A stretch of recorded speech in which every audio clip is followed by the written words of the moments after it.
สบายดีพ่อพี่น้องที่เคารพรักทุกท่านน้องโมเนกะมาอยู่กับน้องน้ำเสื้อราคือเกาน้องโมนีน้องน้ำกับผ้าเขาคั่วเพราะว่าสิมาเห็ดกินเนาะเพราะว่าซื้อกับเขาร้ายเหมือนแต่มันโบไหวเนาะน้ำก็ซื้อฝากมากนะคะไก่บานเนาะพี่น้องนี่ไก่บานมาสิมาแกงฝักใส่ไก่นั่นเองเนาะสูตรน้องน้ำคือเกาฝักก่อนเด้อสิมาเห็ดสูตรของน้องน้ำคือเกานี่แหละ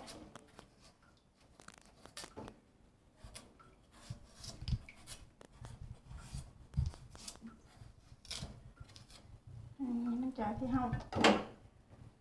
ฟ้านเรียบร้อยเลยฟ้านเปลือกฟ้านยังไม่เรียบร้อยแล้วเขาจะไม่เห็ดมาหั่นเองเนาะมาหั่นเป็นตอนหน่อยๆด้วยทั้งบ้านน้องน้ำเกษตรมาซอยเนาะ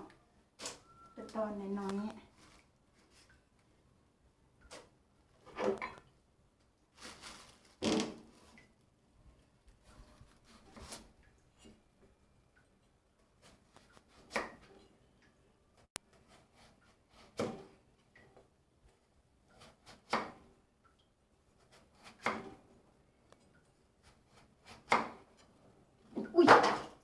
ตกเลย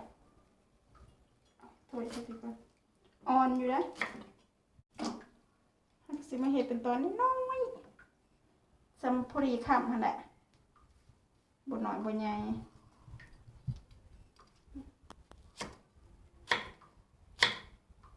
แล้วก็สิบล้างเสนา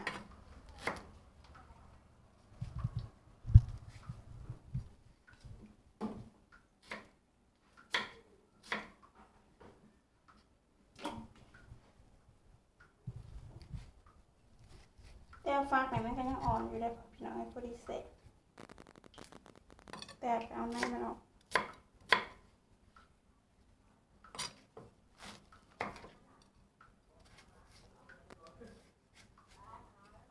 แบบปีใหม่เนาะแบบว่าเงินกระเบิดน้ำปีใหม่ได้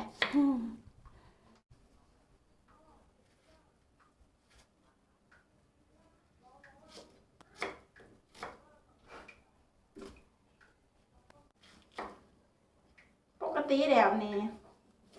ในมันนี่ถ้าว่าอันนี้ก็บ่ต้องเอาออกก็ได้เนาะเพราะว่ามันอ่อนๆหนึ่งแบบพอดีเสร็จนะซื้อกับบ่แพงหรอกหน่วยหนึ่ง10 กว่าบาทนี่แหละอะไร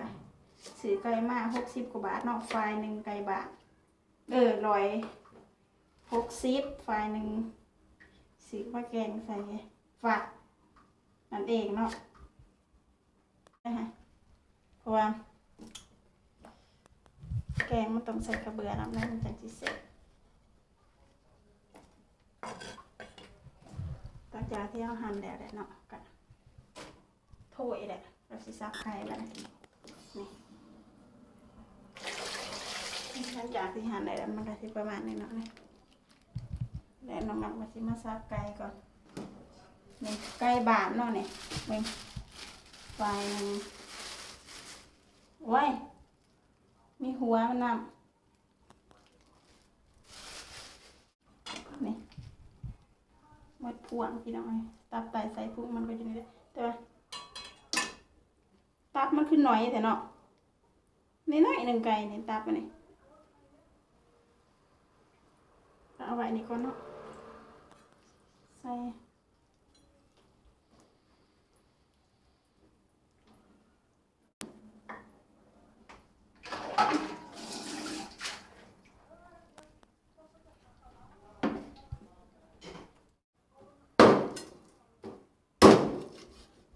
นี่น้องนำกันมาซับไก่ก่อนเนาะซับเกือบกินมือตัวเอง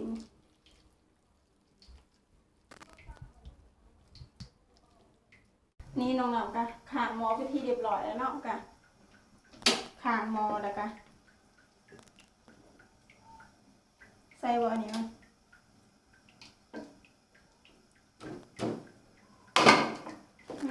โดยแตกไปเลยนี่ข้อมัน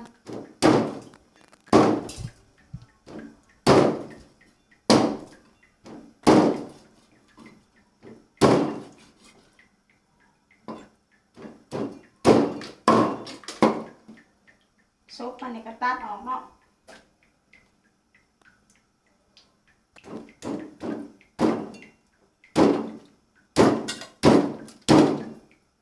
หัวมันนี่ก็สิซับครึ่ง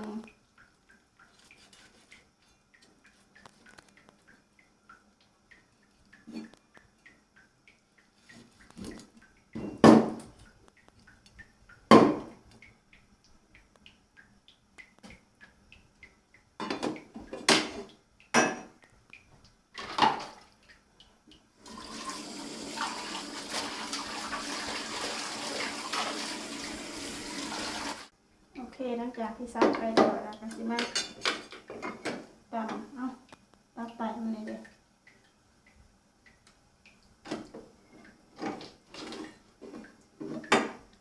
เครื่องในใส่คุกมานี่ตัดไตนี่บีมันพี่เนาะ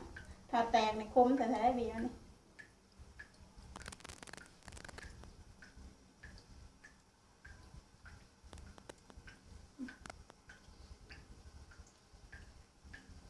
บีมัน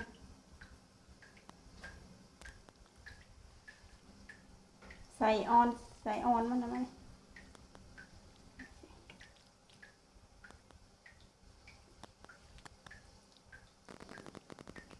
ตับหัวใจมันน้อยๆเนาะนี่หัวใจมันเนาะตับใส่มันนี่พี่น้องใส่มัน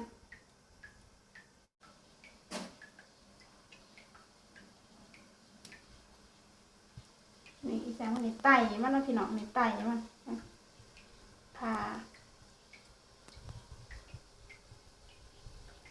นี่มองที่แบบว่ามันกินเขาหรือว่ากินนี่ยังมันก็สิมาอยู่นี่แหละอยู่ไตตับมันตับไตมันอยู่ไตมันนี่เลยมันก็สิหลอกเอาอันนี้มันออกมาเลย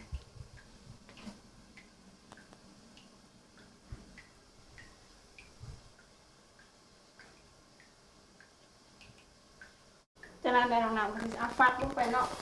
ว่าฟักเนี่ยมันสิซุปอย่างแม่เขาก็จะใส่ฟักลงไปหมอก่อนเนาะหมอเขากำลังโคตรแล้วเนี่ย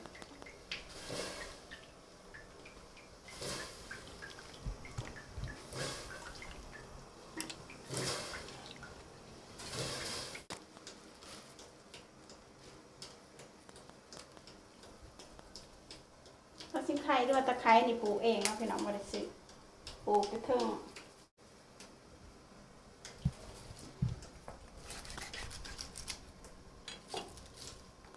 ปกติอายุบ้านเนี่ยเขาจะใส่ตะไบมันได้เห็ดกินตัว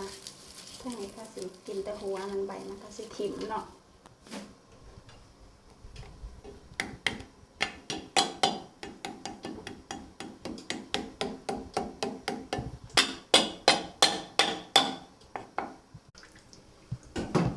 นี่ก็ผ้าอีตูเนาะนี่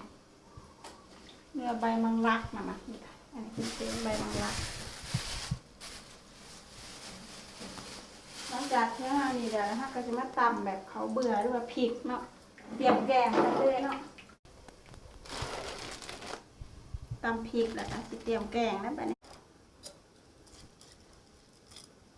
ตำเขาเบื่อ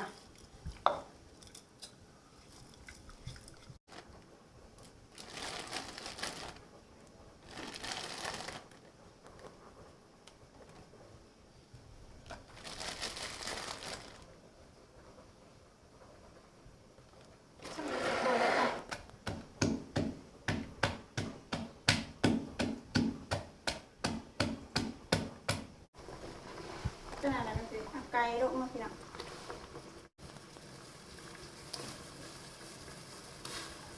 เอาไก่ลงไปต่อไก่เอาปากมันเสร็จ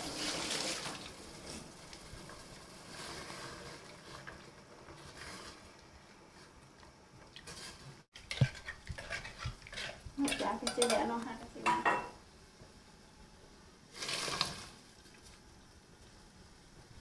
อุ้ยอะไรอยู่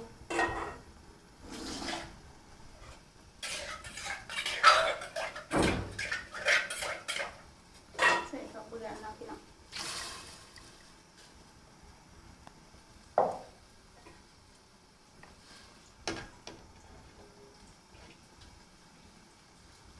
ใส่ต บ่ให้มันข้าวแล้วมันสิข้าวเนาะ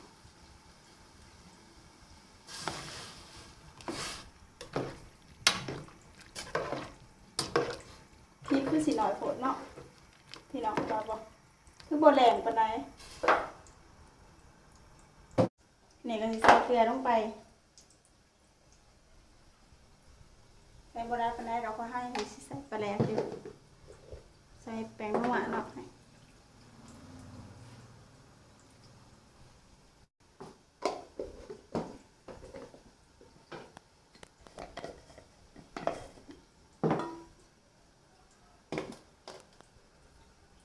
นี่มะขาม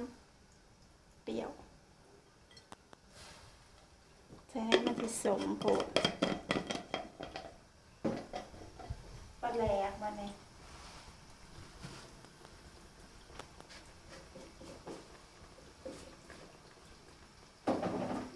เดี๋ยวใส่ปลาแหลกหรือว่าน้ำปลาร้านั่นเองเนาะ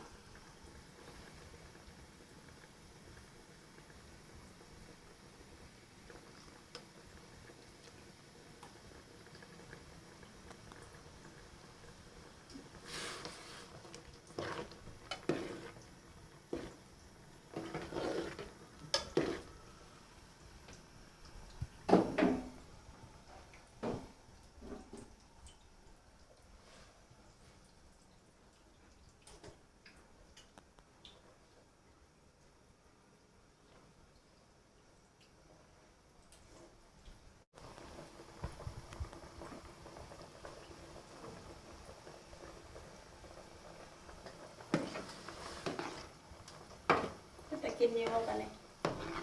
เบิ่งเบิ่ง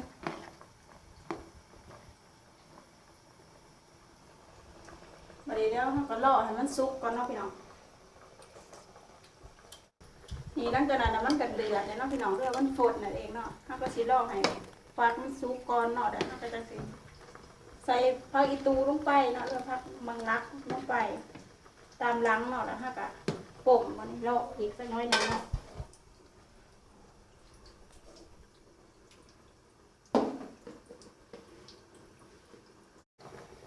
แกงฟักใส่ไก่บ้านเนาะ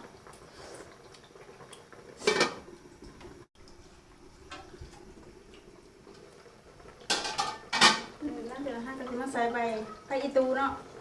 ลงไป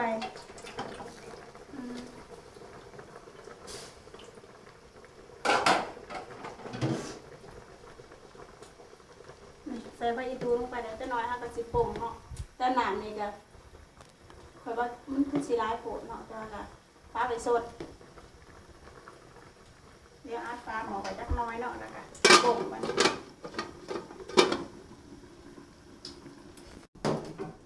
ก็โอเคได้เนาะน้องนำกะสิมีเพียงสำนีเพราะว่าน้องนำกะในปรุงหรือว่าในใส่เครื่องเรียบร้อยแล้วมันก็สิสุกแล้วเนาะแล้วก็เอาเป็นว่าคลิปนี้กะมีเพียงสำนีเนาะน้องนำกับผ้าเขาวคั่วเรื่องมาเฮ็ดแกงไก่ใส่ฟักเนาะไก่บาดนี่กะคลิปนี้กะมีเพียงสำนีถามว่ามักน้องนำกะอย่าลืมกดไลค์กดติดตามกำลังใจให้น้องนำให้